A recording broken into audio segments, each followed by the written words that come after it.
What's the meaning of accommodating? Accommodating.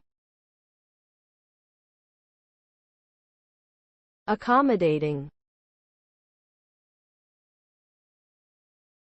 Accommodating. Accommodating.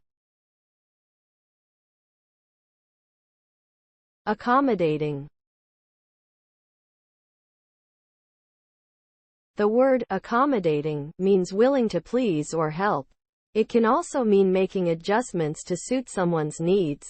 An accommodating person is usually easy to get along with and is willing to go the extra mile to help others.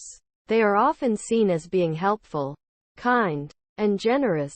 Here are some examples of how the word accommodating can be used in a sentence. The hotel staff was very accommodating and helped us find a room that met our needs. My friend is always accommodating and is always willing to lend a helping hand.